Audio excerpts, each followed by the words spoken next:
여러분 안녕하세요. 오늘은 우리 기압과 날씨 두 번째 시간인 성질이 다른 공기덩어리에 대해서 한번 배워보도록 하겠습니다. 여러분들 교과서는 페이지 84쪽을 피시면 됩니다.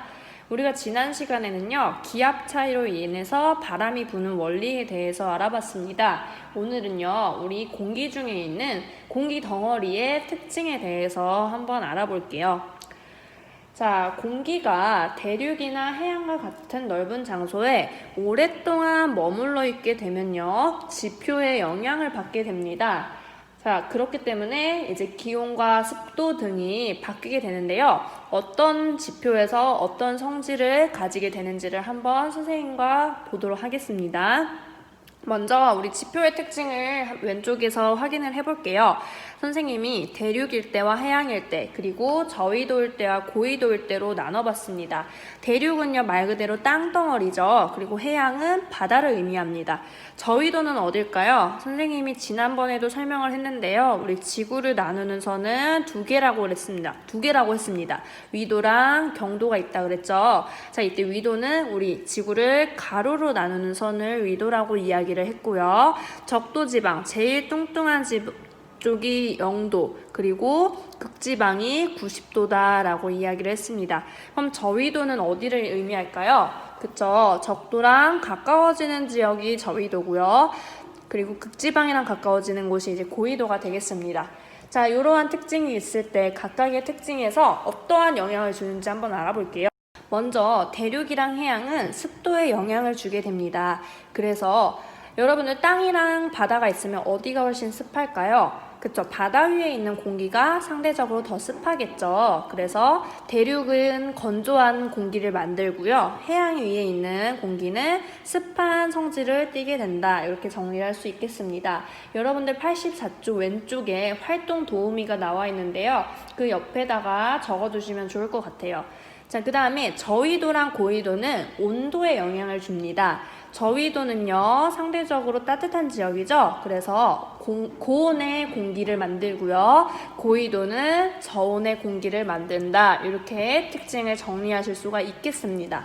자, 우리나라는요, 이러한 영향을 전부 다 받고 있습니다. 그래서 기온과 습도 등이 성질이 지표와 비슷한 큰 공기덩어리가 만들어지게 되는데요. 이러한 성질을 가진 공기덩어리를 우리가 기단이라고 이야기를 할 겁니다.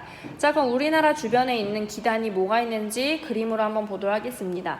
여러분들 교과서에서는 이 기단의 이름이 그림에 없어요. 그래서 지금 여러분들이 이 기단이 위치하고 있는 쪽에다가 이 기단들의 이름을 한번 적어보도록 하겠습니다. 자, 다들 적으셨나요? 그러면 우리 특징을 한번 알아볼게요. 우선 시베리아 기단과 양쯔강 기단은요, 우리나라를 기준으로 이렇게 나눴을 때 어디에 있는 것처럼 보이나요? 그쵸, 바다가 아니라 땅 위에 있는 것처럼 보입니다. 즉 대륙 위에 있고요. 그렇기 때문에 건조하다는 특징을 가지고 있습니다.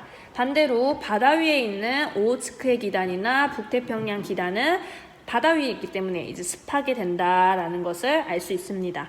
자, 그 다음에 여기 보시면요, 오른쪽에 숫자들이 나와 있습니다. 이게 뭘 의미하는 거죠? 그쵸, 위도를 의미하는 겁니다. 그래서 이 4개의 기단을요, 우리가 이렇게 나눠주면 시베리아 기단과 오호츠크의 기단은요, 상대적으로 위에 있고요. 그 다음에 양쯔강 기단과 북태평양 기단은 저위도에 위치하고 있는 것을 볼 수가 있습니다.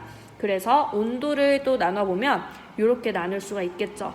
양쯔강과 북태평양 기단은 고온, 그리고 위에 있는 기단들은 상대적으로 저온의 공기덩어리가 만들어진다라는 것을 알 수가 있는 겁니다. 자, 그럼 우리 각각의 그 기단의 성질들을 여러분들이 잘 이야기를 하실 수가 있는 거예요. 시베리아 기단은 어떤 특징이 있다? 건조하고 저온의 공기덩어리다. 이렇게 설명을 하시면 되겠습니다. 자, 그 내용을 한번 정리를 해볼게요. 시베리아 기단, 기온은 낮고요, 습도는 낮습니다. 습도가 낮다는 건 다른 말로 건조하다는 뜻이죠. 자, 그 다음에 양쯔강 기단은요, 기온은 높고 습도는 낮습니다. 기온이 높은 이유는요, 어디에 있기 때문이죠? 저위도에 있기 때문이고요. 습도가 낮은 이유는 우리 대륙 쪽에 위치했기 때문이다. 이렇게 설명을 하실 수가 있으면 됩니다. 자, 북태평양과 오호츠크의 기단도 이렇게 정리를 할 수가 있어요. 자, 그래서 우리가 이 기단들이 우리나라에 어떤 영향을 주는지를 한번 살펴보도록 할 건데요. 여러분들 교과서 85쪽을 보도록 하겠습니다. 자, 우리나라는요, 계절이 사계절이 존재합니다. 그쵸? 그리고 이 사계절에 따라 각각의 기단들이 영향을 주게 되는데요. 어떤 기단이 어떤 계절에 영향을 주는지 한번 볼게요. 자, 우선 시베리아 기단은요, 온도가 굉장히 낮아요. 그리고 건조합니다. 자, 우리 춥고 건조한 계절 언제일까요? 그쵸? 겨울에 우리 시베리아 기단의 영향을 많이 받습니다. 자, 그 다음에 북태평양 기단 한번 볼게요. 이 친구는 온도는 높고요. 습도도 높아요. 굉장히 온도가 높고 더운데 습하고 이렇게 불쾌한 날씨 언제죠? 그쵸? 여름이 되는 겁니다. 자, 그 다음에 양쯔강 기단은요. 기온은 높아요. 그러나 습도가 낮습니다. 기온이 높아지는데 건조한 계절 언제일까요? 봄과 가을이 되겠습니다. 자, 그래서 우리 양쯔강 기단이 영향을 주는 계절은 봄과 가을, 그리고 북태평양 기단은 여름이다. 이렇게 정리를 할 수가 있겠습니다. 자, 그럼 오호츠크의 기단은 언제 영향을 주느냐? 이 친구들은요, 우리 초여름에 동해안에서, 우리는 서해안에 위치하고 있죠, 인천은. 그런데 동해안 쪽에서 저온 현상이 나타날 때가 있어요. 온도가 낮아지는 경우가 있는데 그때 왜 낮아지느냐를 봤더니 오호츠크의 기단의 영향을 받아서 그렇구나 라는 특징이 있다. 이렇게 정리하시면 되겠습니다. 자, 그럼 우리가 지금까지 기단이 뭐고 그리고 기단이 어떤 성질을 가지고 있고 그 친구들이 우리나라에 어떻게 영향을 주는지를 살펴봤습니다.